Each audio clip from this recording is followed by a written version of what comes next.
Is that this book was produced with the support of GFSP, and we highly appreciate and acknowledge the support that we got from them. But I'll just say something a little bit about the sort of background and why we did this. I think anyone who reads any news is fully aware of the kind of the so-called poly crises that are going on, and interlinked climate, conflict, food security, and so on. I think that's the kind of, unfortunately, rather bleak context that we're operating in. And in many ways, certainly in terms of the climate and the food security, smallholder farmers, who make up the majority of the world's farmers, are literally on the front line of these crises.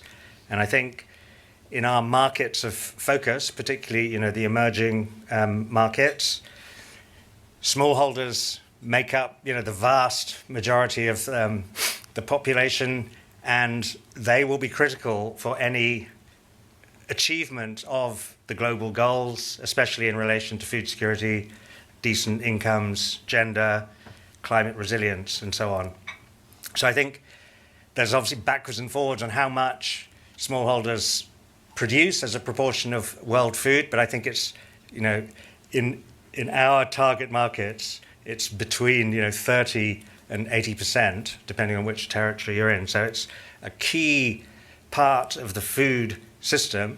And of course, many of those producers are also consumers. So it links to that side of things as well. And then from the IFC perspective, where our approach to development is based on working with private firms, smallholders are critical for many of the commodities, and we'll get into this in a minute, cocoa, coffee, cotton, sugar, and so on. They're all dependent on smallholder supply chains. So I think there's a very, the subject of the book is very much this interface between the commercial firms, the private agribusiness, and what role that can play in engaging smallholders. And I think the other thing which I think is important to set out is this is a big and complex problem. I often say this is actually one of the grand challenges of development. There's no quick fix. We've all been working on this for years. And I think we need to be realistic about the scale of the challenge. We're talking about changing behaviors on a massive scale, and we're talking about a fundamental transition, from semi-subsistence to a more sustainable and a more productive, a more modern type of farming. And as part of that transition, people who are farmers today may not be farmers tomorrow. I mean, often if I'm working on projects, one of the questions I enjoy, well, not enjoy, but use to sort of determine that, I ask, would your children still be doing this work in the future? And for some, yes, for some, no. But I think there's some tough choices in there, especially if those farmers have to reach the stage of getting a living income and invest in the rehabilitation and the regeneration of their productive base. Right, so I know you're all going to read the book, but I'll just go into a couple of high-level summaries in case after this meeting someone asks you what was that about, you'll at least have some quick response. So basically, what are we looking at? What are the motivational questions? I think it's really this issue of how can private firms most effectively engage with smallholders? So that's in a way what differentiates this from other things. There's a lot of risks in that. What are they? How can they be mitigated? And then I said it was a grand challenge. This is the kind of thing that no single agency can take on their own. So what's the role of partnerships? How do they work? And so on. So those are the kind of core questions of inquiry. Something that was asked at the very beginning, who's actually the target audience of this book? I think we're in an institution that can generate a lot of reports, and not all of them get read at the same depth as others. But I think for us, the audience is definitely let's say, a sourcing or sustainability manager, maybe even like these ladies sitting right here, of a large or regional agribusiness, and they need to engage with smallholders, and there'll be various questions about how best to do that. So that's the primary audience. The secondary audience would be more the development community, NGOs, and so on. But in essence, this is about how do private firms engage more effectively with smallholders. Now, some of the more perceptive people in here will have also noticed it says third edition, which raises some interesting questions. So why a third edition? I think obviously it implies there's been two previous editions, which there have been, 2014 and 2019. And I think we felt there was sufficient sort of positive response to those to continue with this. But maybe more than that, things have changed a lot, actually, dramatically, and especially in relation to two things, climate and technology. So we made a decision to comprehensively update this. So this wasn't just changing the front page and putting a new cover on and re-releasing it. There's actually 4 new, wholly new chapters and almost a total rewrite. So this is substantially different to the second edition, if you happen to have got that. I think the other key word, which isn't actually emphasized, but it's the word handbook. And I think what I mean by emphasizing this is that it emphasizes our attempt as the writers to make it practical and action oriented. We're in the basement of a building, an institution that is famous for its academic rigor and very sort of academic flavored reports.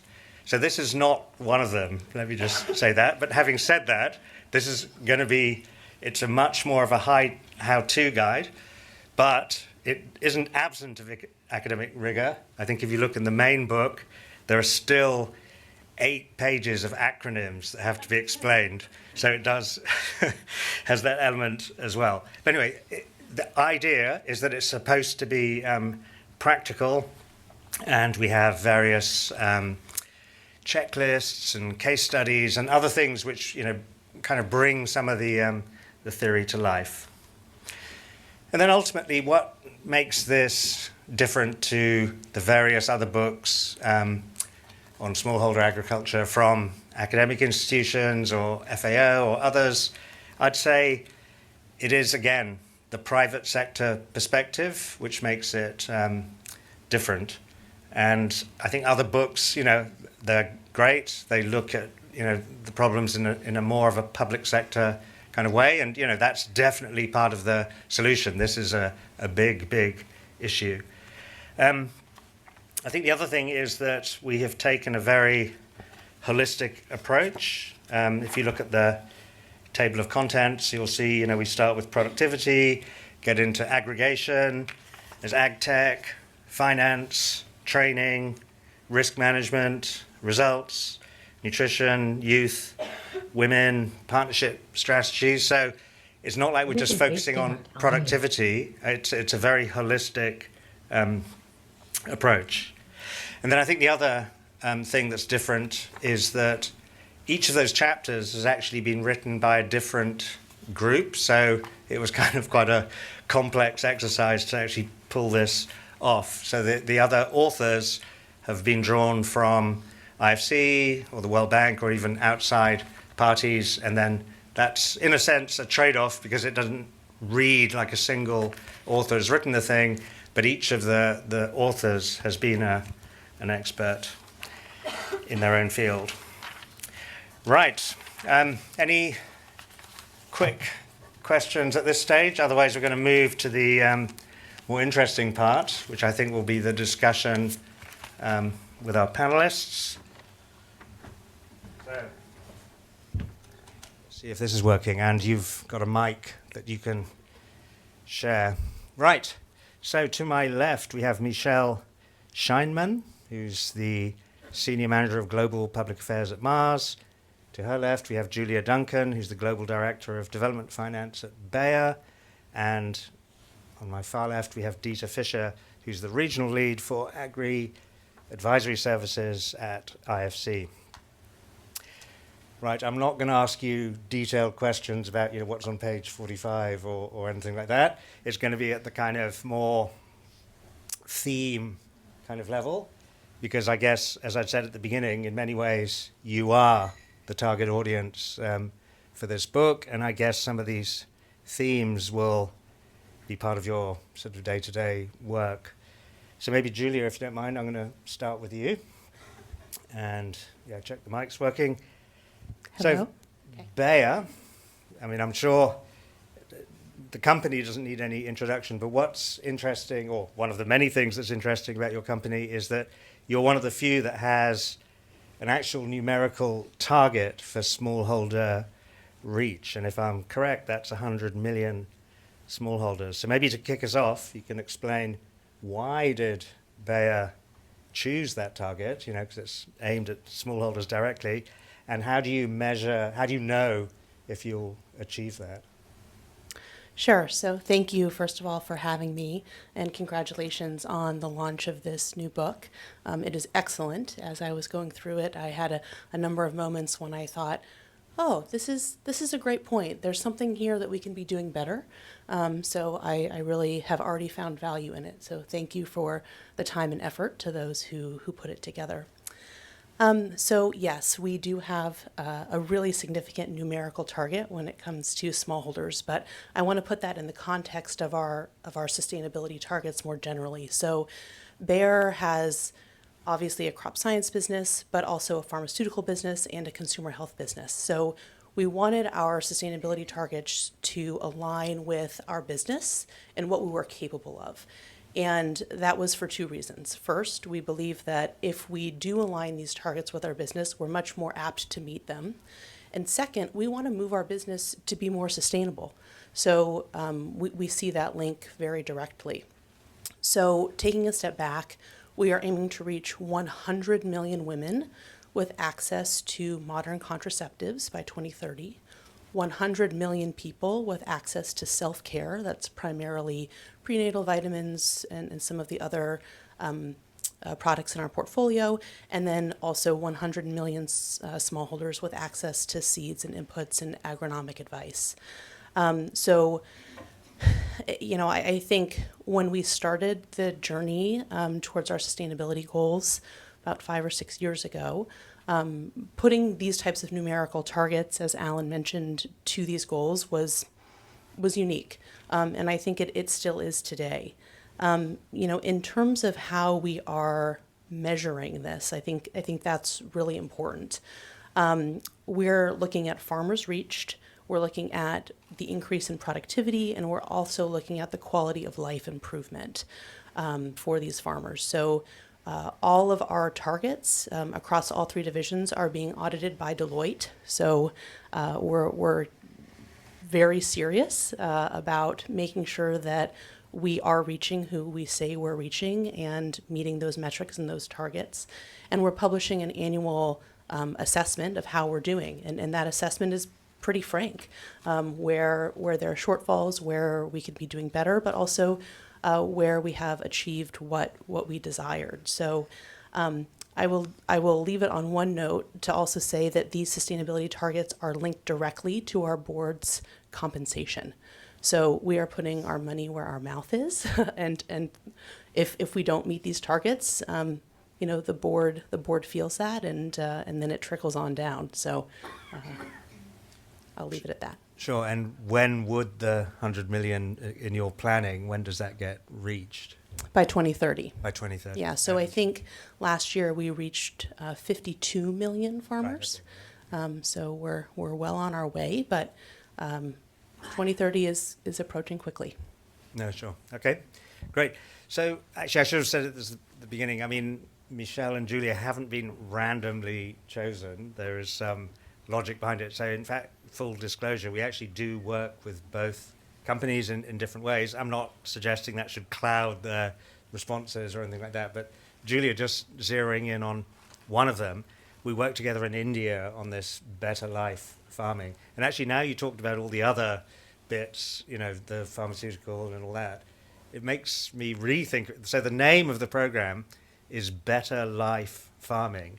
And I actually never had thought about it in that more holistic way, but that kind of makes sense. So could you just say something about, because I know that you've really been driving that and we have been not engaged as much as you would like, but, I think what's your sort of, say something about, Bayer and Better Life Farming and, maybe what you'd like us to do a bit more of. Sure. So I have a lot to say about Bayer and Better Life Farming, so I will try to keep this brief, and perhaps we can circle back at some point in the conversation. So Better Life Farming was founded 5 years ago. It's a collaboration between Bayer, the IFC, and Netafim.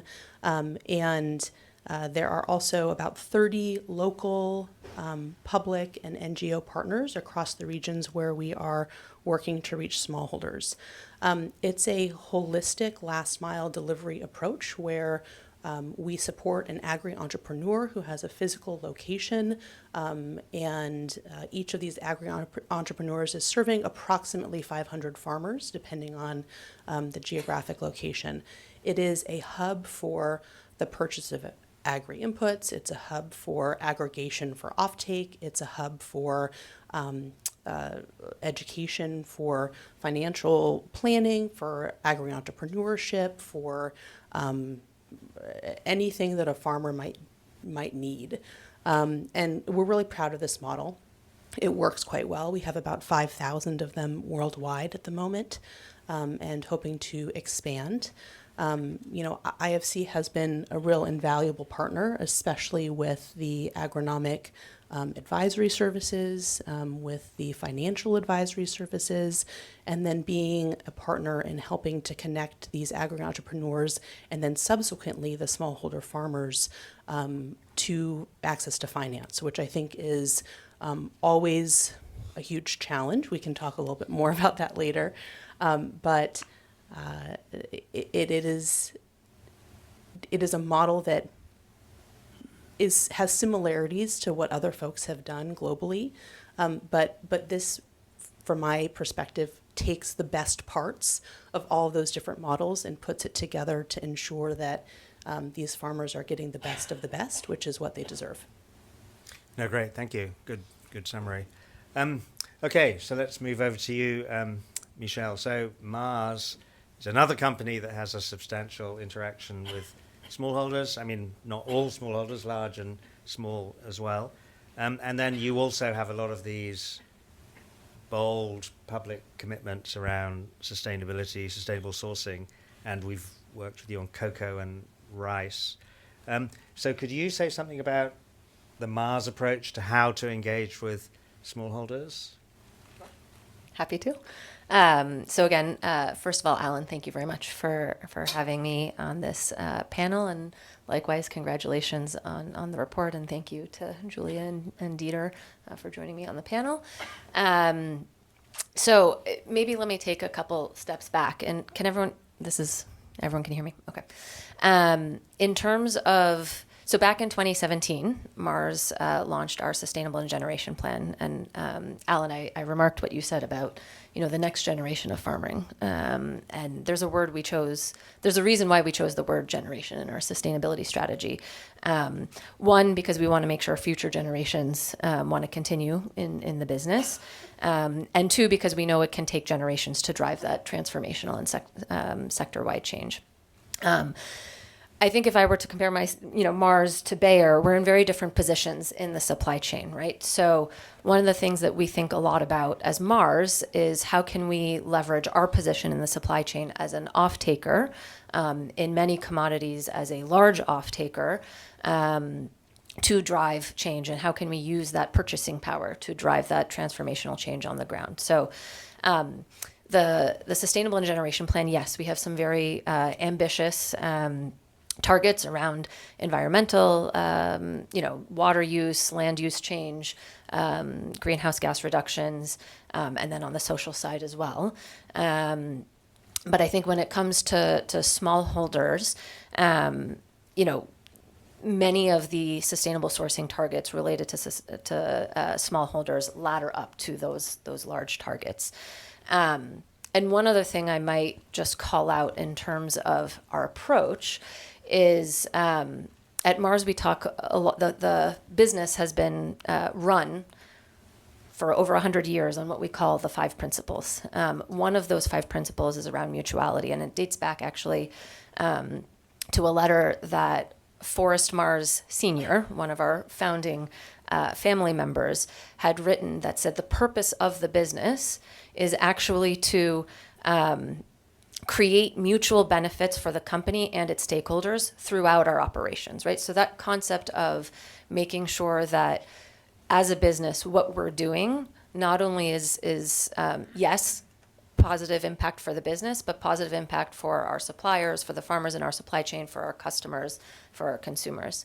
And so that's really, for me, when it comes to our approach to smallholders, that's one of the key principles that's really at the core here. One of the key sustainability metrics that I would call out is really around poverty. So we have a commitment to positively impact over 1 million actors in our supply chain to improve their livelihoods. And I think, we don't necessarily have a direct relationship with the smallholders. Oftentimes there's 1 or 2 other actors in the supply chain. But we also recognize that as a large off-taker, we do have a responsibility to lift smallholders out of poverty. And I think, again, that's a question that we talk a lot about. What is Mars's responsibility? How can we work with others to drive some of that change?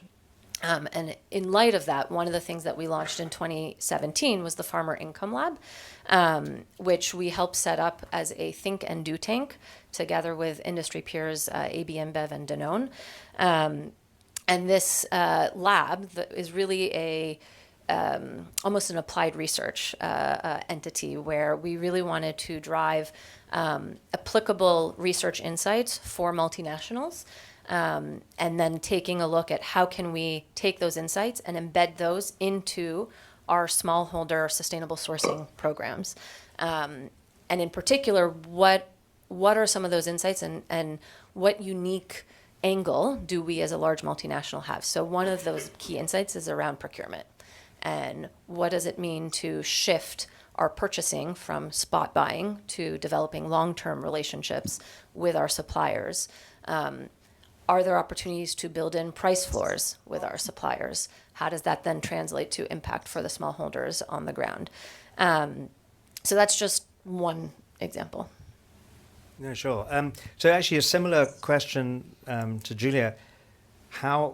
Firstly, how are you doing in terms of your when is your target to be reached? Is it also 2030? And then how are you measuring? Is that an independent process, or how does that all play out? So in terms of the measurement, I think that so it's interesting. We have very clear targets on the environmental side. So just this summer, we launched our net zero roadmap. Based off of 2015 baseline, we are aiming to reduce our greenhouse gas emissions by 2030 by 50%, 2050 to be net zero. On the social side of things, we've been starting with reach as one of the key metrics, and there's been an enormous amount of resources going into thinking about, well, how can we also measure then impact, right? Because a lot of that is on a very individual or siloed is the wrong word, but localized, that's the better word, localized basis. So the way we've been approaching it is more on a programmatic basis. So where do we see, when we look at our sourcing operations, and we're not just talking about in the developing world, we're also talking about in the US, the EU, Australia, Latin America, what are those sustainability risks? So environmental and social. So for smallholders, we are certainly looking at income as one of those key things, and we are embedding living income. How do we put those farmers on a path to living income? Each supply chain, each geography will have a different set of targets, which is why I wasn't able to, directly answer the first one. But so be it in rice in Cambodia, where we're working together, be it in mint in India or coconut in Philippines, We are working to transform those relationships with our suppliers and bringing them on board, working with a whole host of local partners, be it government, NGO, et cetera, and embedding those KPIs into each of those sustainable sourcing programs. And each program is going to be on a different timeline. Sure, okay. If you're in the audience and you're anxious about asking a question, don't worry, your time will come. I'm just going to quickly give everyone one round of questions, and I think definitely there's a few topics we need to return to around how do we measure and define sustainable production and so on. But maybe Dieter, over to you. So, I don't know, you've had either the good or the bad fortune of actually working on all 3 editions of the handbook, which means you spent almost over a decade on this topic. What has, in your view, what's different about this, where we are now, compared to when it all began in 2014? Yeah, thanks, Alan. Yeah, I've been this has defined my time at IFC, essentially. But it's been a really interesting, decade. And if we go back 10 years, a lot of the IFC clients would be these intermediary companies, the traders who are aggregating the product at country level and then selling it on to the global brands. And typically what we would hear is we want more product and we want a better quality of product. And those were the main driving forces.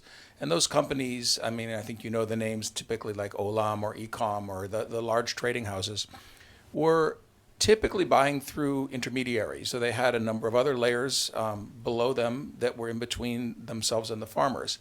And that system always worked fine as long as the companies didn't really need to interact directly with the farmers. They just waited for the product to come to the warehouses. But 10 years ago, I think a lot of companies began to realize that business model wasn't effective for them. And they wanted to have a more direct contact with smallholder farmers. But I think in the last decade, things have really changed, and it's become imperative to have these direct contact, even from the global brand all the way down, because of traceability. And so more and more, for food safety reasons or in terms of climate, companies want to know where the product is coming from, and they want to associate, a bag of cocoa beans with an actual plot of land somewhere, and then to be able to verify what sort of environmental and social practices are happening on that plot of land, and that ties into these kind of pledges. So I think that's been a huge change, and it's just accelerating now with the new European regulations that are coming in. And I think the next iteration of that is going to be not only is where does that product come from, but what is the GHG footprint of that product in terms of fertilizer, in terms of other products, in terms of transport. And as the regulations start to come in Europe and the US around reporting on GHG, Scope 3 emissions are going to be key, and understanding what they are as the baseline and how to reduce them will be really important. So I think that whole traceability thing is super important. And I would add that to the third request from companies is, we want more product and we want better product and we want to know where it comes from. The other thing that I think has really changed is a focus on household income. And we heard from both companies that it's a corporate goal to ensure a living income for producers of these products. And I think that means that at all points in the supply chain, you need to take a more holistic view and maybe not just look at the cash crop, but look at all the things that the family does and how can these work together to create a living income. And I think that's going to be critical for the issue that Alan mentioned around succession. So if we want the next generation to take up the production of these products, then there has to be a living wage in it. It has to be a more professional business. And so that brings in the sort of rapid growth of digital, which is another trend that's happened, I would say, over the last 10 years. So I think it's been a very interesting change. And the things that haven't changed, though, are that smallholders are still critical for many supply chains, and that aggregation is key to achieving these goals. So if you want to reach 100 million smallholders, it won't be one by one. It's got to be in groups. And so whether it's a retailing business that's selling inputs, or whether it's a cooperative or a producer organization, or even a collector, those are the key touch points with the farmers, and those are the aggregation entities that I think we all need to work with. Thanks. No, thanks, Dieter. So I said I wouldn't get into kind of nerdy delving into the book itself, but I'm going to break my own rule. So for those who've had a quick look, chapter 14 is a very interesting speculative sort of vision of the future where it identifies, whether this was the right approach or not remains to be seen, but 7 kind of trends that are going to really impact this space. And actually you touched on some of them already, Dieter, but just to refresh your memory, it's around, carbon and carbon markets is 1, regen ag is number 2, the shocks and the need for redundancy. I think that's being highlighted just with the recent news. The effect of urbanization is number 4. Agtech is number 5. Traceability is number 6.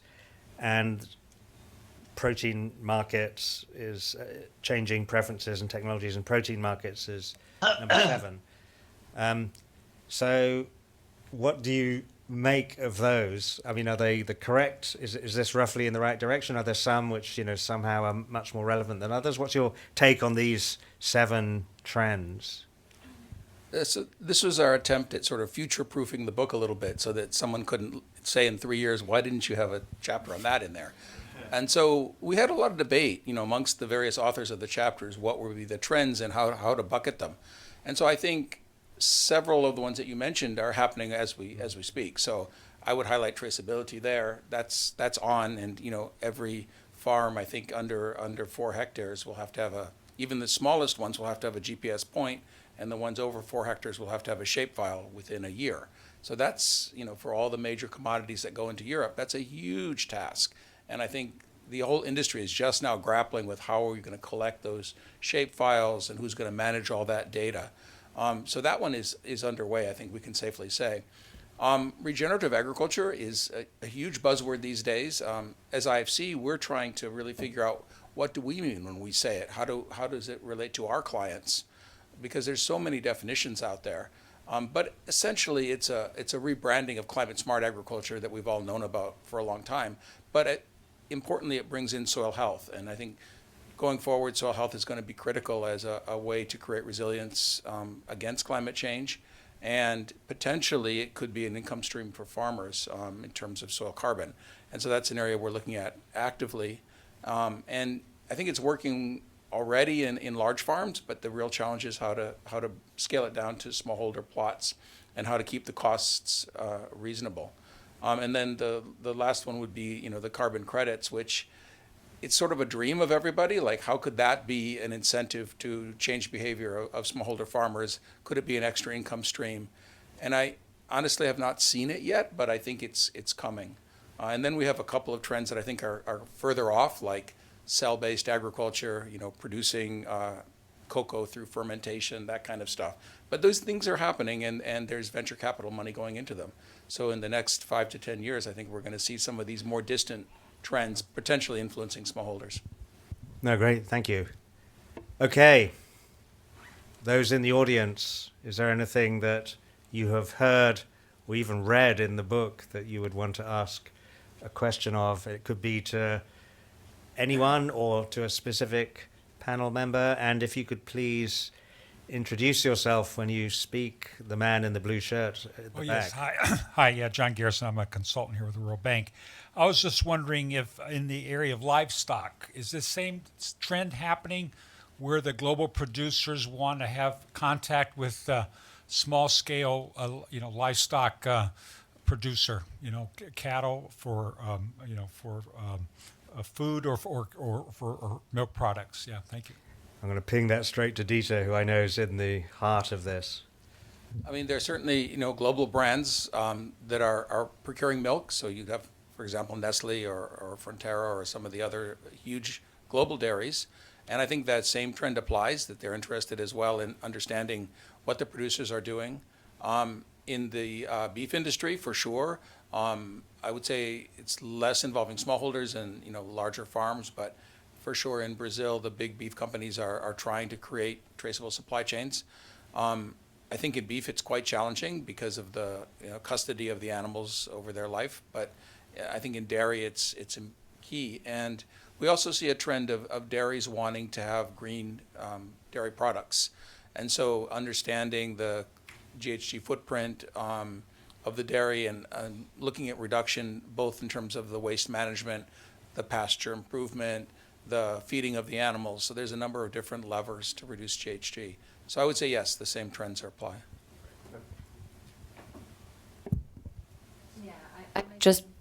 I might just chime in on that and use that as an opportunity to also respond to something that Dieter, you had mentioned around some of the legislation in particular coming out of the EU.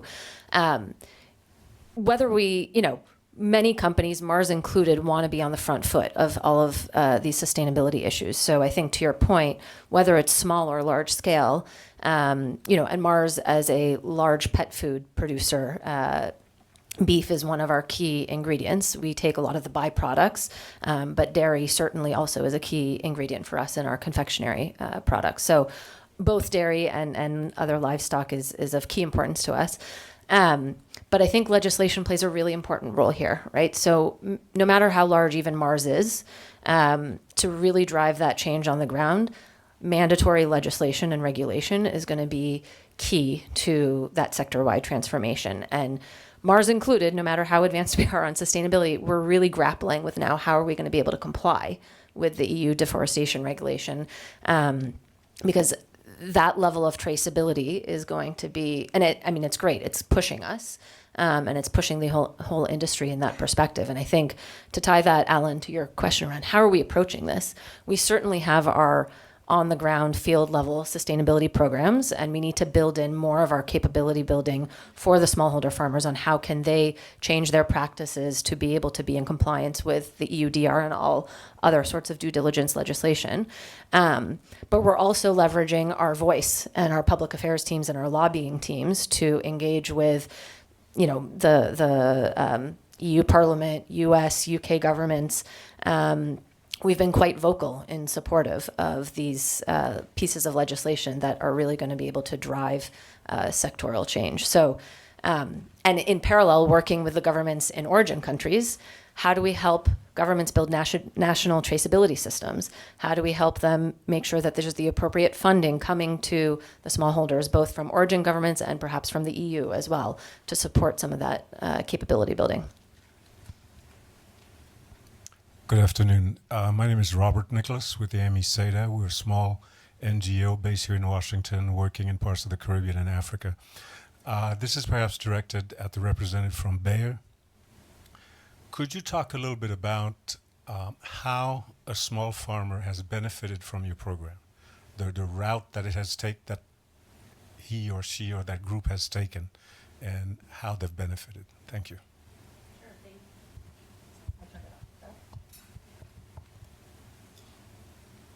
Okay. Thank you very much for your question. So I think perhaps I'll go back to the example of Better Life Farming because, this holistic approach is something that, as I mentioned before, we're very proud of, and we know that it works. So we have seen across the portfolio in India and Bangladesh and Indonesia, which is where a high concentration of these Better Life Farming centers exist, that the yield for these farmers has doubled on average. And when you think about what that means for farmer income, for the smallholder subsistence farmers that are able to store the food throughout the year, able to bring it to market, able to aggregate it and sell it, I think that's pretty significant. And we see that to be a result of better inputs, better agronomic advice, access to somebody to ask a question of who is a true expert in the specific crop that they're planting. We also focus a lot on diversification, right? So we have a robust fruit and vegetable portfolio. And so when we're in communities and the staple crop is corn or rice or potato, we're always thinking about how do we ensure that our fruit and vegetable portfolio is also available there. So that also ties into the nutrition work that we're doing.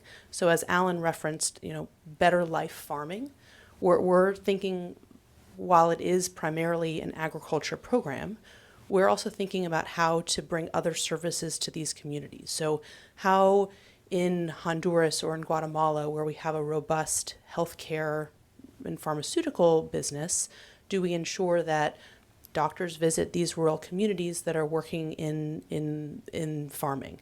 How do we ensure that women who are pregnant not only have access to the fruits and vegetables that might be grown in their family farm, but they also have access to prenatal vitamins that we might be able to provide through another third-party nonprofit or government or business? So, I think we're thinking a lot about this, like I said, in a holistic way, and how we improve the entire life of the farmer. So I hope that answers your question.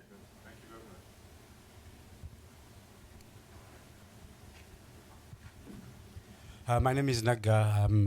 I'm from the Tony Blair Institute.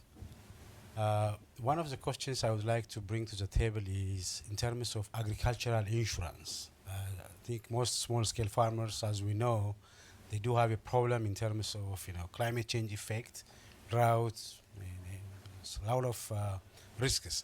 And how do you provide agricultural risk management through insurance? Probably, from two of your perspective, it's good to highlight this effect.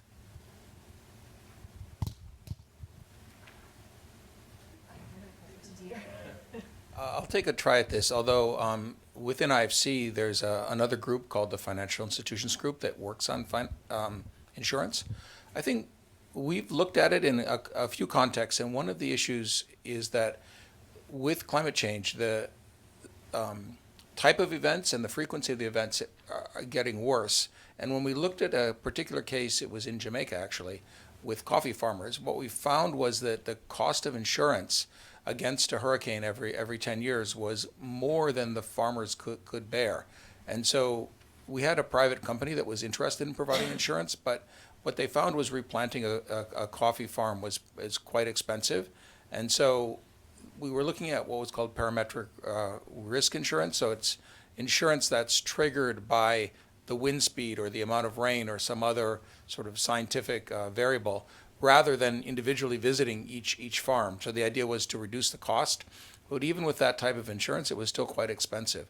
So my personal view is that that might have to be subsidized by governments in order to be affordable, especially with smallholders and especially with less valuable crops. But I don't know if anyone else has a view on that. I don't necessarily have a personal view, but what I would just say is, in terms of who should be providing and what role could a large multinational like Mars, what role can we play? I have a colleague based in Indonesia on our cocoa team who I know actually has been working with that IFC team you've been mentioning around. They've done some of the modeling. The IFC team has done some of the modeling in Africa. And so one of the roles we've been able to play is how do we provide some of the data to build out some of the modeling in other markets and in other sectors, right? So a company like Mars is not very supportive of crop insurance, but we're not going to be an insurance provider. That would obviously be coming more from the financial sector. But I think the role we can play is how do we help connect the right players to the farmers in our market and help support with data to build out those models. I was just going to add one other thing. I think research has shown that it's best to package the insurance together with other inputs and agronomic advice, so you're giving the farmers the best chance of success. And having the insurance separate is more problematic because it just becomes a cost. And an example of that, so we have a venture capital arm at Bayer called Leaps, and they're really thinking about what happens in healthcare and agriculture in 10, 20, 30, 40 years, hence its name. And one of the investments that Leaps has made is in Apollo Agriculture in Kenya. And that's exactly what Apollo is doing, right? They're thinking about how to package an insurance product within the rest of the agri inputs, within the package of agronomic advice, within the farmer field visits, et cetera, to ensure that farmers have access to something that's really difficult to have access to, especially for a smallholder farmer. So I would encourage that it's a great example and it's working. Just to add, I think one of the things that your question brings up is this question of bundling, which I think has come up, and that definitely is, like with the ag tech and stuff, it's that how can these things become adopted in a more widespread way, particularly among smallholders. So yeah, I think there's that element, and then I think there's also the element of not everything can be done by private firms. I think there are some domains, And insurance, I think, is one of them where there maybe is an element legitimately of public sector involvement or a public-private type of setup. But yeah, I mean, I think finance is one of the chapters that we've always struggled with. And I was going to come back to the panel on this whole access to finance question, but it's come up already. But I think, yeah, a key issue. Right, I just, I don't want to neglect the people online, which I have been doing. So firstly, let me apologize.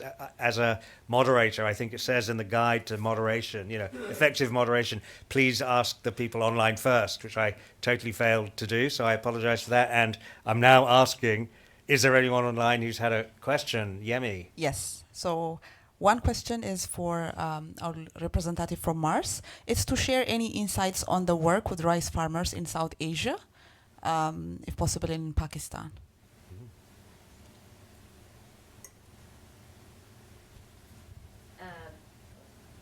Is this on now? Okay. So yes, happy to share a little bit about some of our learnings coming out of Asia. I don't know if I'll be in the best position to speak in detail to our program in Pakistan. But just to say, so most of our sourcing in Southeast Asia comes, we're sourcing jasmine rice from South Asia, and then basmati rice from, jasmine rice from Southeast Asia and basmati from South Asia, India and Pakistan. And these are sourcing origins where absolutely we've been working quite a lot with smallholders. We've been working with GIZ actually in Thailand for the better part of the last 8+ years, working with them. We're working obviously very closely with the IFC for the last 5 years, perhaps, in Cambodia. And probably Alan actually can answer this question better than I can, working very closely with Inga Jacobs, who's our rice sustainable sourcing lead. But when we, in particular through the income lens, as I mentioned, the Farmer Income Lab earlier, one of the first things that we do is we look at the farmers in our extended supply chain, and we do an income assessment, and we understand, what portion, taking a look at the household, the whole income of the household, what portion of that income is coming from the rice that they're selling, how dependent are those households on rice or another commodity. What are the opportunities for alternative sources of income, and how can you also maximize the income from at least the offtake that we take? So I think that's the model that we take across the board, is starting with that assessment. What is the living income benchmark for that locale? And then what are those interventions, looking at both on-farm and off-farm sources of income? So Julia, you had mentioned diversification. Obviously, that's very often a key approach that we take. And one of the things that we're often looking at is who are those other offtake partners. So you want to make sure on the input side that you have access to quality seeds and inputs, certainly, but then you need to make sure that farmer has an opportunity to sell those intercropped raw materials as well. So how can we work with either large multinationals or local markets to be able to have that offtake? So I hope that answers the question. I apologize. I'm not the best position to speak to Pakistan specifically. Now that rice has come up, maybe I could just add a couple of things. So yeah, I mean, Michelle's right that this living income, I mean, that's one of the methodologies that we've been working with Mars on, and how to measure and demonstrate that. And of course, that one of the implications is that not all of the income is going to come directly from rice cultivation. So there's, again, this holistic better life kind of concept is definitely there. But I think the other thing, we've been talking about these big and fundamental changes that have happened or are happening. With rice, one of the interesting ones is rice is second only to livestock in terms of agricultural contributions to GHG. And that's because of the nature of the traditional way in which rice is cultivated with the flooded fields that leads to methane emissions. So one of the challenges in our projects with Mars, and I believe also in the GIZ ones in the other countries, is how to mitigate that problem And the solution or the framework that we're using is this voluntary standard called the Sustainable Rice Platform. But I think what's kind of interesting in that is that it's been so far quite hard to, SRP itself is not necessarily widely used or, adopted. I mean, I think it definitely is in those two production markets, but largely because Mars and IFC are kind of looking over the shoulder of the producers. So I guess it goes back to Michelle, you were talking earlier about the legislative framework being a driver.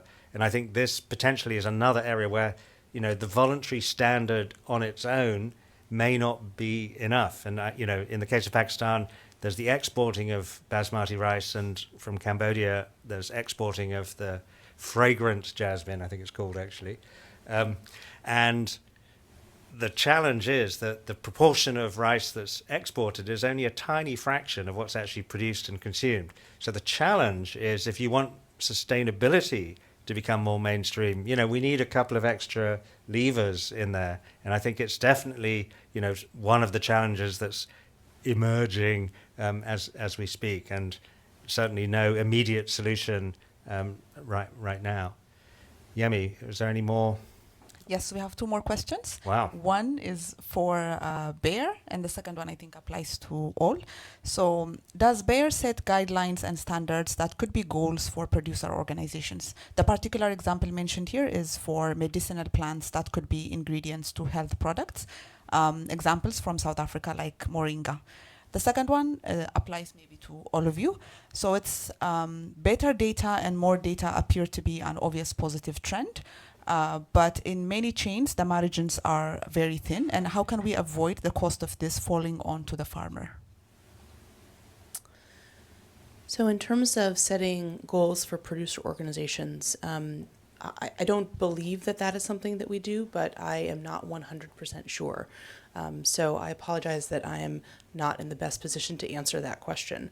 And I just don't know. So I'm sorry. But I will try to get back to the question asker with the answer. The second one? I could touch on the data question. I mean, I think it goes both ways, right? So as satellite resolution increases, you can take pictures of smaller and smaller areas, and more data is produced.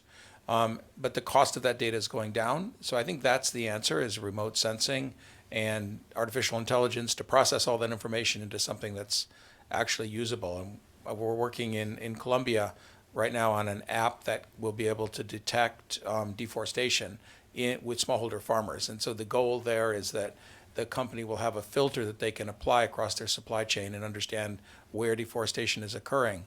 But as we're finding out, in order to do that relatively simple sounding job, there's a lot of data involved and a lot of data processing, and how to make that cost effective is certainly a challenge.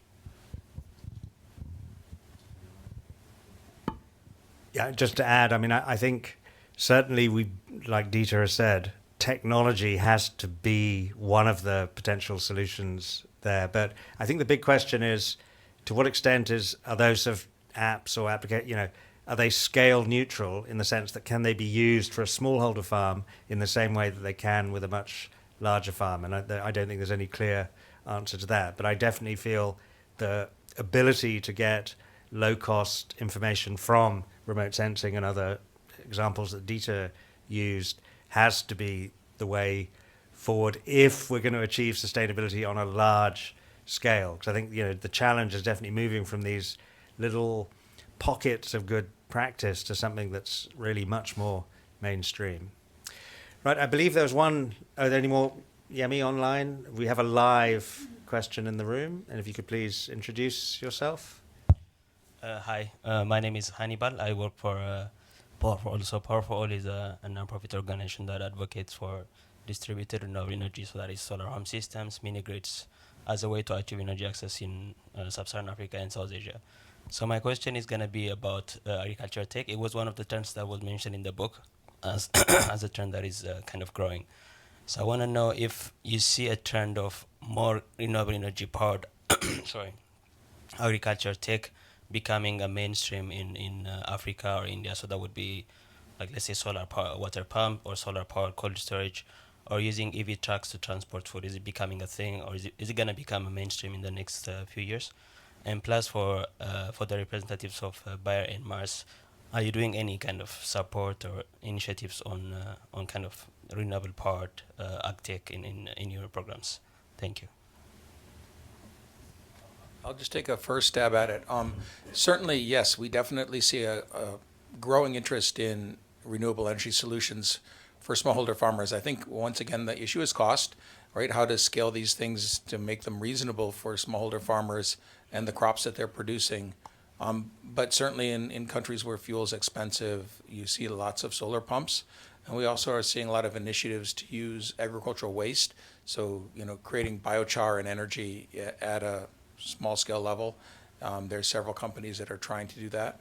So I think the issue also becomes distribution and how do these systems get to the farmers, along with the technical assistance that farmers need to use them efficiently.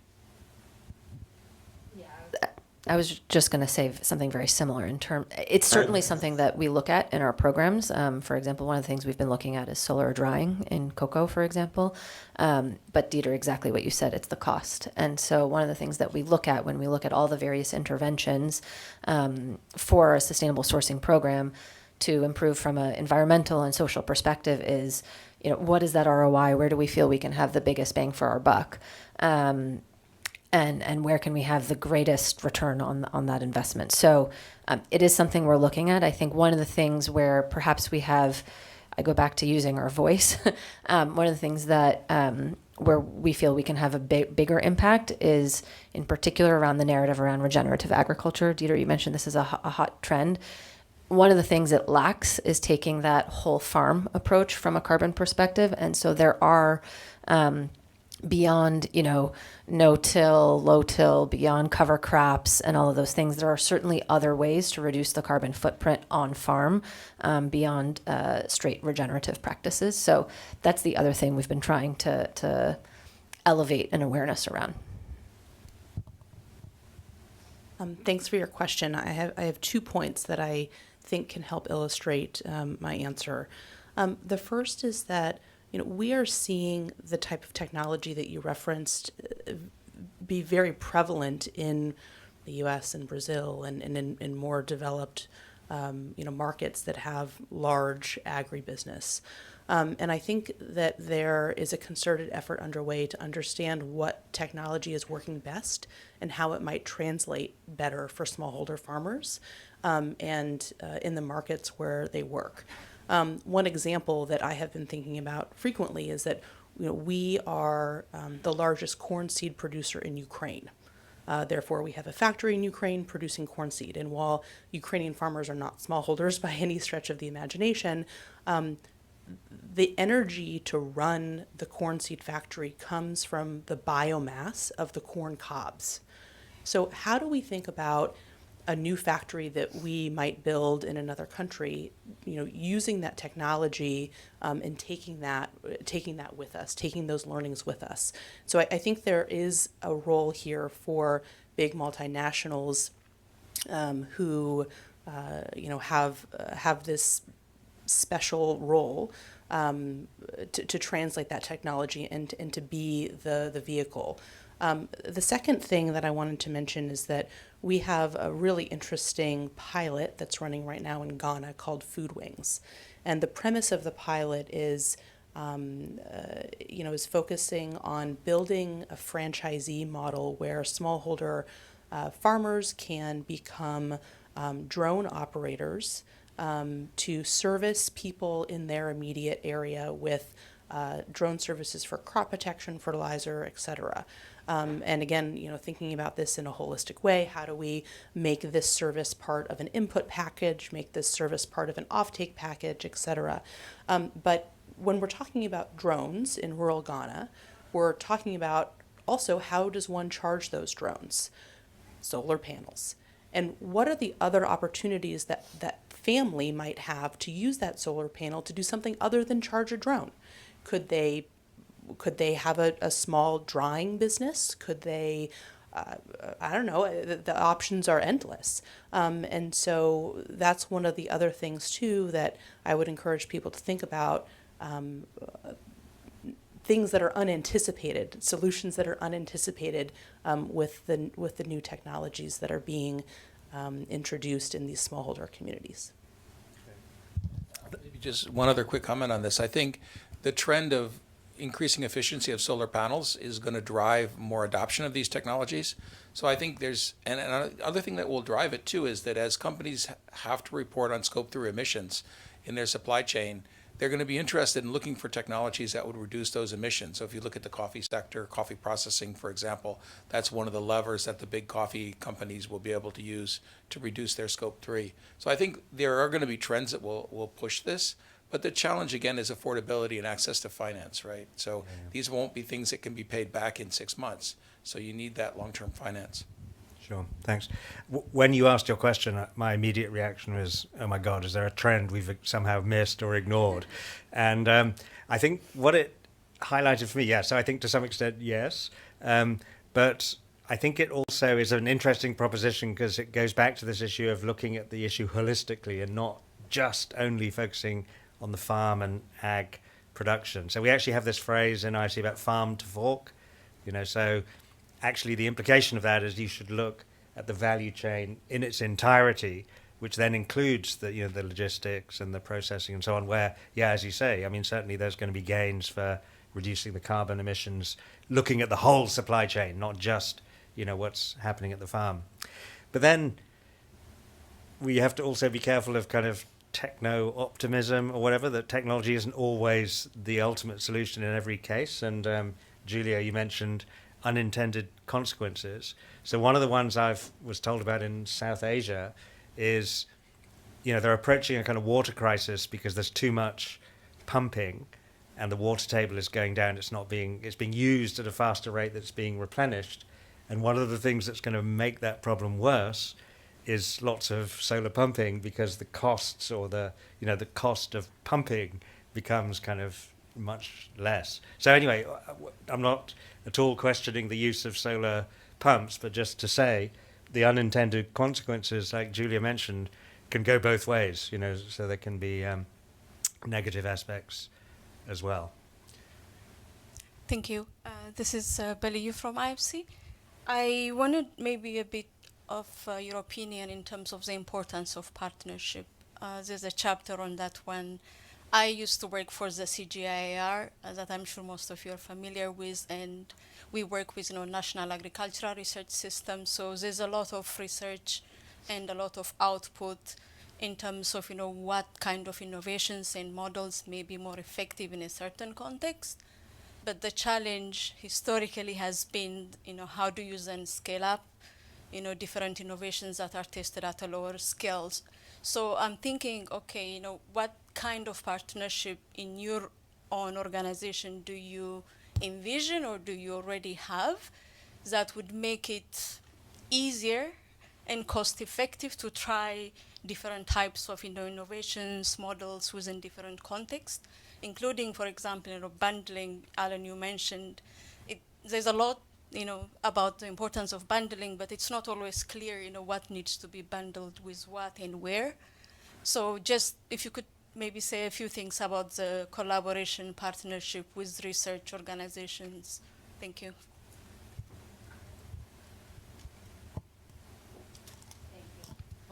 Thank you. I love this question.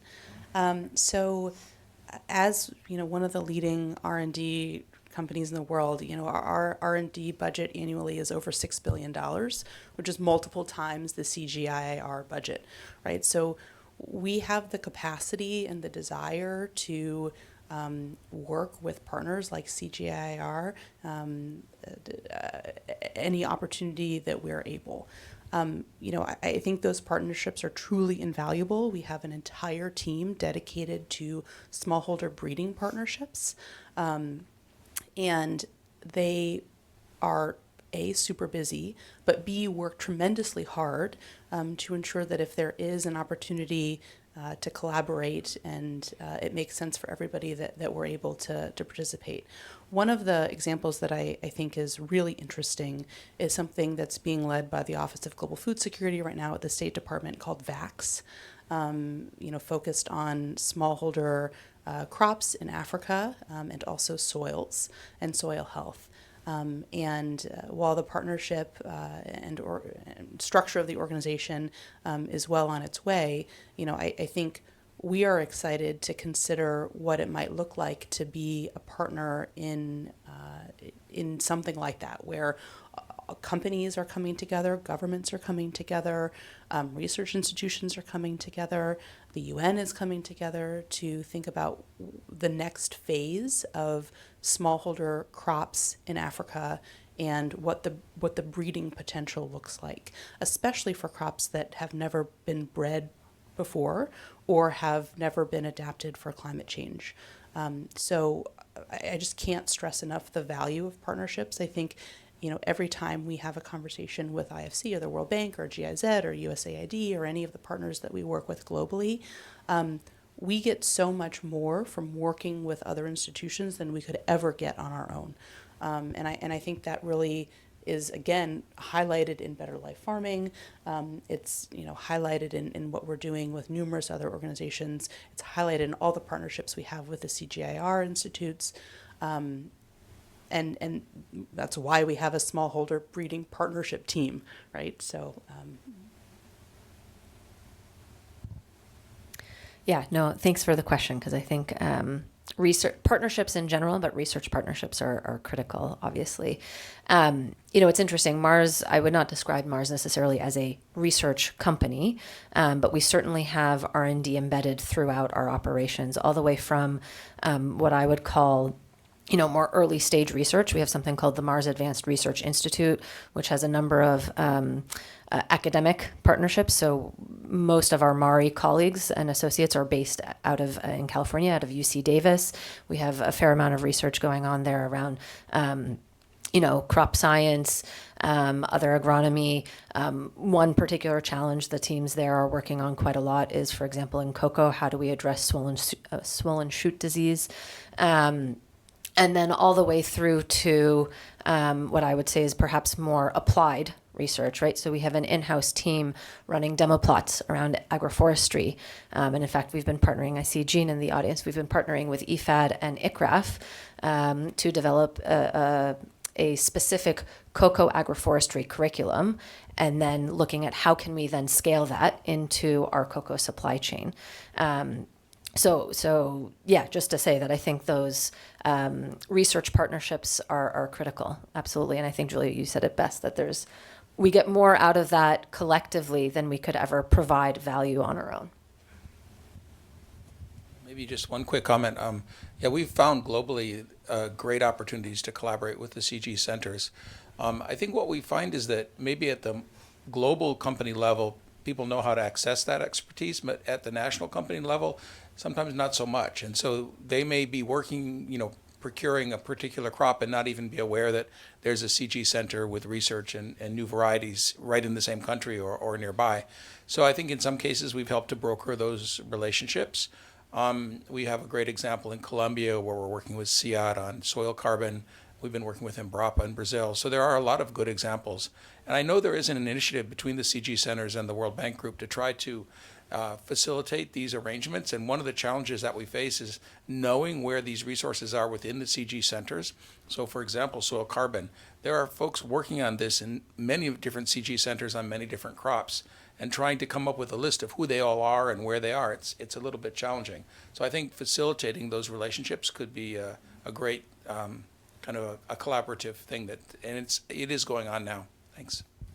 Just before we move to Jean from IFAD, I think on the partnerships thing, the research partnerships is definitely one very good part of it. But I think the main thrust of Chapter 12 is actually about trying to unlock the kind of public-private, which I think you alluded to, Michelle. And I think that remains one of the kind of the big open and unanswered questions, because without getting too kind of economics nerdy, one of the problems about investing in the supply chain is that gets into the realm of what's called the semi-public good.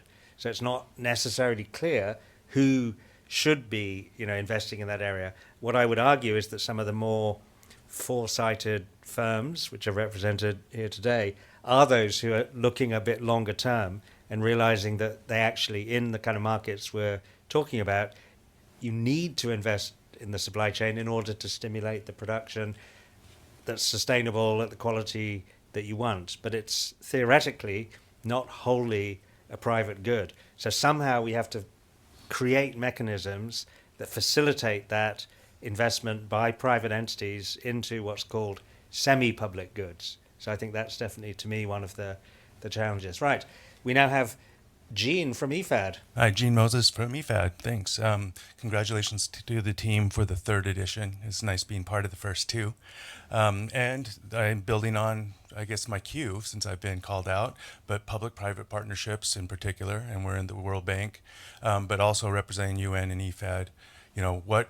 And the focus here is certainly private sector, but what are the best ways for public-private partnership? What can the public sector and entities like the World Bank and EFAD, where's the best quick wins and what could be done more?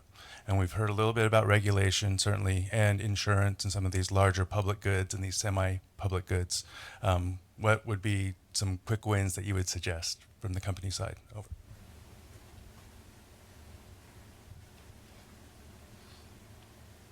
Thanks for the question. While I don't necessarily have a list of quick wins, what I will say is that we love to be asked, right? Like, I think sometimes people don't know who to ask within a company or are afraid to ask, but every time we're asked, we always consider the opportunity of what's in front of us. And and then sometimes we're nervous to reach out and ask. So I think it goes both ways, that finding the right person that is willing to consider what the partnership might look like, but also, thinking long term.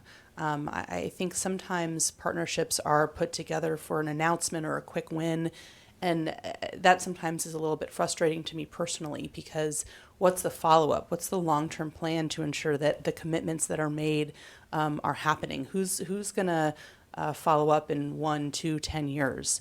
So I think when we look at opportunities, we are looking for a well-thought-out, holistic opportunity to partner.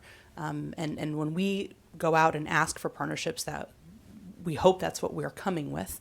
And when folks come to us, we hope that's what they're coming with too. So while I don't have a list for you, Gene, but I will definitely put one together. Thank you for that invitation. I'll end there. I may take a little bit more cynical answer to the question, which is I don't actually know if there are quick wins. Public partnerships in general, public-private partnerships are hard work, but the value and the payoff is worth it, right? So, when you asked the question about quick wins, that was kind of immediately where I went, and I think that the key to a successful partnership is to take that time up front and find where is that common ground. Many times we actually all have the same end goal in mind, but we certainly have different expertise and value that we can bring to the partnership. And I think that's kind of figuring out and understanding the various incentives along the way. And if you can try and unpack some of that. But the power really is when you can bring the public sector, civil society, local private sector together with global private sector, investing in that same locale. I think that's really where you can find quite a lot of there's a lot of value and power in bringing all of those stakeholders together. Yeah, Gene, I'm afraid my reaction was very similar to Michelle. I was going to say, I'm not even sure that there is such a thing as a quick win, or at least to be as generous as possible. It's a very relative concept, because here we are 1 decade later still talking about the same, this agenda well, probably even more important now than it was a decade ago. But yeah, certainly I don't think there were many quick wins along the way. Right. And thank you very much, Yemi. Yes, one question on Are particular identification standards favored for producer locations? Sorry, I didn't quite. Can you say that again? Are particular identification standards favored for producer locations? Producer locations. It says producer locations. Maybe. So maybe the question is about the traceability that's going to be required for the European Union. And I think it's actually a huge challenge, and it actually touches on this question of public-private partnerships, because it's not going to make sense for every company that deals with a farmer to have their own database of the farms. It's a pre-competitive issue, and if we could figure out a way to have a common identification system, a common database, and that also leads into the question about land tenure, that would make it way easier to have that traceability. So I think maybe that's what the question is about. Just jump in. There was one thing I neglected on the partnerships. I might make a plug for, it's about a year ago, the Farmer Income Lab did have a publication called Enabling Agricultural Transformation. And Jean, I know you know it well since we presented it at IFAD. But I think one thing that came out quite uniquely in that publication was we talk about in those public-private partnerships, where can private sector lead, where can public sector and then IFIs influence and leverage, and then where does government lead and private sector can influence and leverage. And I think trying to, as I said, the more you can find that common ground, but also figuring out who's in the lead, who can reiterate, who can influence, and what those roles play, I think that's going to be quite critical to making those partnerships work. So happy to direct folks to that publication after the panel. No, great, Michelle. And I think at the risk of plugging our own book, in chapter 12, there's an element that describes some of those division of labor issues. Yes, lady. Hi, my name is Vicki Walker. I'm with my own consulting firm called Prime International. Many years in development and working with smallholder farmers, especially in Africa. So I'd like to maybe move this forward really with also seeing the next generation as being who will really be carrying this. And what are the plans, or what is the foresight?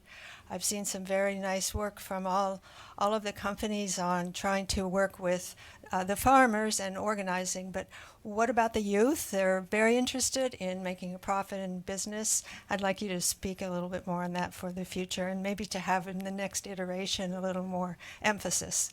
Thank you.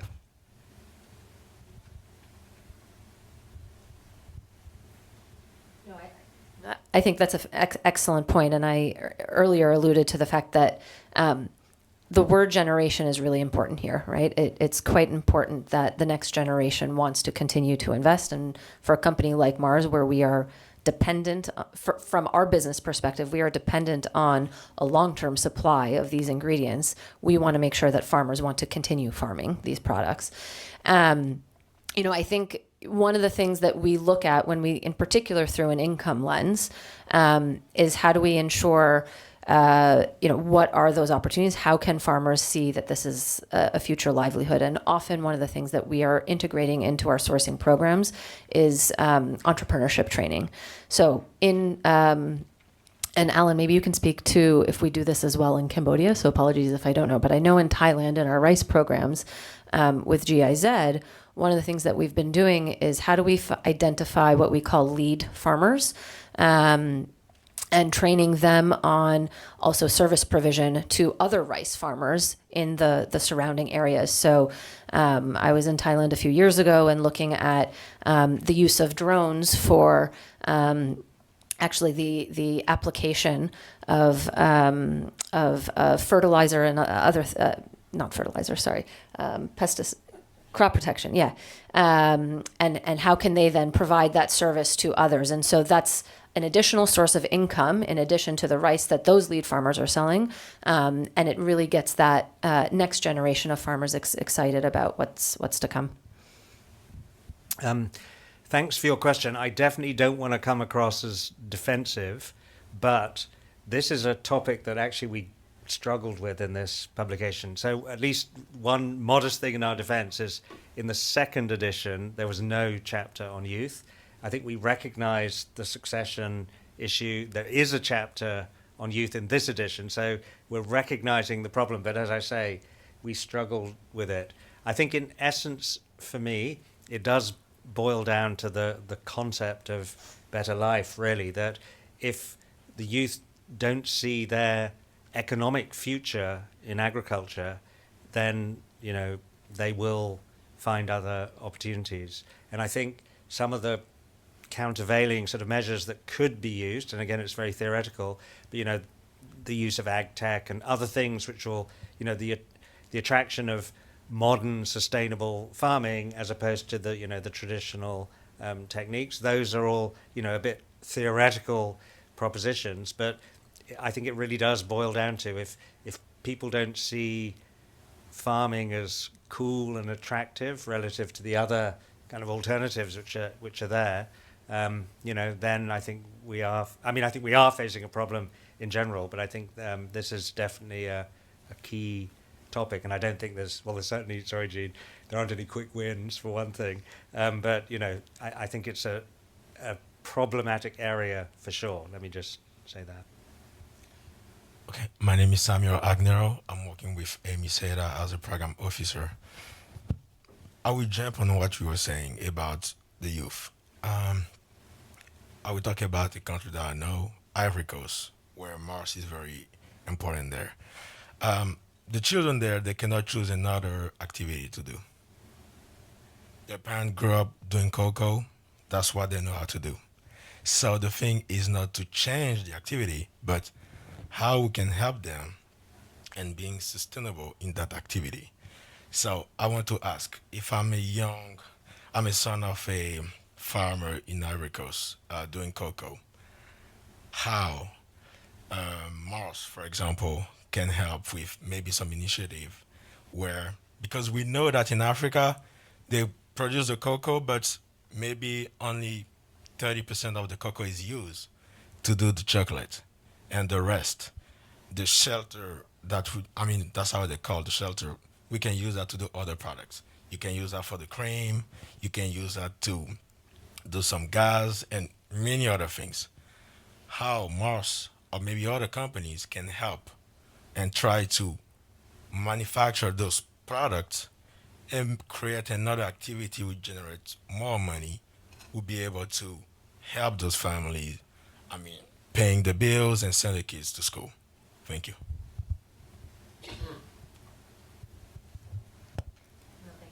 Thank you for that question, and I think the looking at youth in the cocoa sector in West Africa obviously is really important, and I think I would reiterate what we've said, and Alan, what you've said around how do we ensure that that next generation it wants to grow up to be a cocoa farmer. But I think one of the things that we're looking at is agroforestry, and how do we bring in, they can be a cocoa farmer, but there's not, that doesn't have to be the only thing, right? I'd be happy to connect you to others who are much closer to this work than I am. But I know we are looking at the role of education. We're looking at, as I said, alternative sources of income and a whole range of things to ensure that youth are protected and that there's, a thriving future for them. Let me just make one comment on this. I don't think there are any quick wins, but I think there's some very innovative things going on. I have a couple of examples from Colombia. There's a dairy there that has really made succession a key part of their business. And so they have this whole program to work with the sons and daughters of dairy farmers, and they're bringing them together into clubs and helping them, travel and really raising the prestige of being a dairy farmer. And then they're also then employing them in the company as interns, but then also as enumerators and eventually trainers and agronomists. So I think that if the company focuses on it, there's quite a lot of things that can be done. We have another example that Sole is working on in Colombia with a company called Bacao, which is purchasing cocoa from smallholders. And we've worked with them to develop a STEM education program.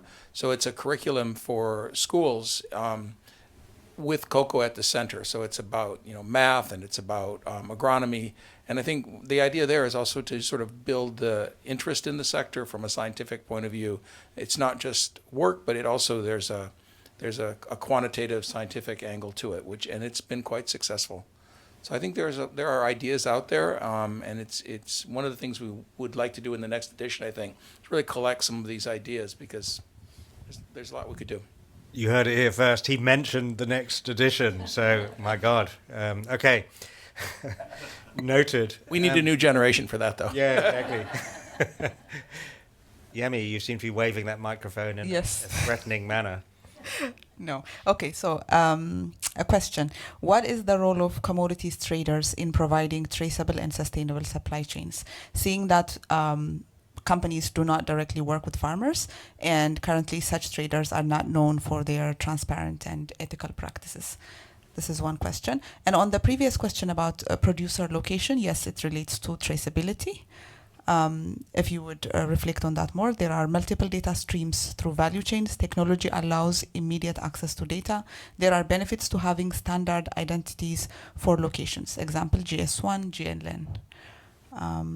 And there's one question on, have you identified constraints relating to infrastructure, say electricity, as you operate in emerging markets?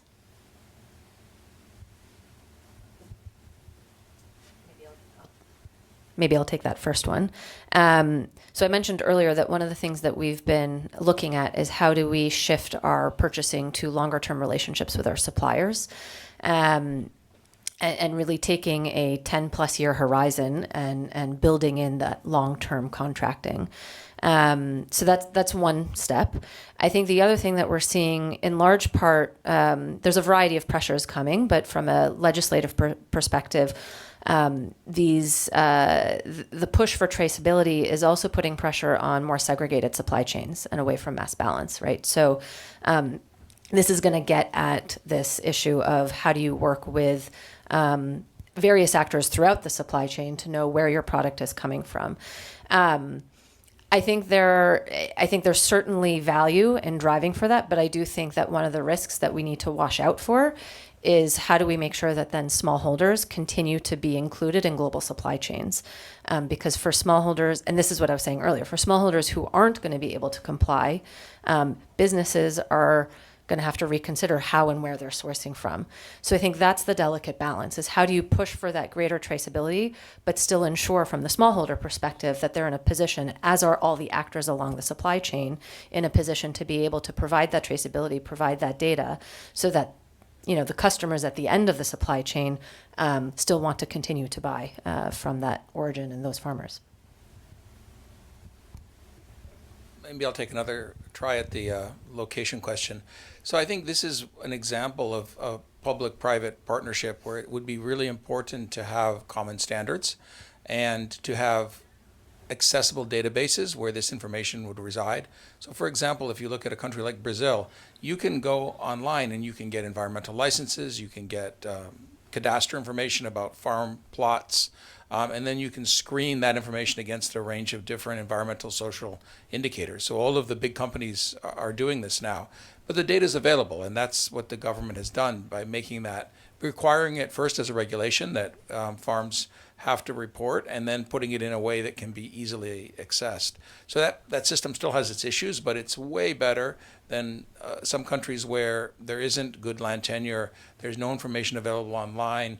It's essentially just a black box, and in those situations, one by one, the companies are going to have to go on the ground with GPSs and try to collect those farm perimeters. It's going to be a huge cost, and the risk is exactly what you were saying, is that the smallholders will be excluded from certain markets because it's just too difficult to trace down to that level that's required by the regulations. Just to pick up on this in relation to that question, I think, so the challenge for us, I guess, is to create or support methodologies that enable farmers to still continue in this. So just going back to the rice at scale. So one of the issues, there's actually an emerging group methodology for SRP where it's not just the individual farmer who can participate, but you have a group methodology. And anyway, I'm not saying that's the solution for every single thing, but I don't think anyone can escape the trend towards, what's sometimes called full spectrum traceability. So I think that's going to, whether they're traders or whoever, no one's going to be able to kind of get away from the demand to know the provenance of the product in much more detail than has been acceptable in the past. Ruth, are you standing up because there's a I don't know. question or? I'm just popping up. No, okay. Well, look, actually, we've actually sort of gone over time, so I think that's been great. So, look, I think I'd like to thank everybody for coming and participating actively. Thanks to all the online participants and questions, and then a special thanks to our esteemed panelists, Michelle, Julia, and Dieter. Please, a round of applause.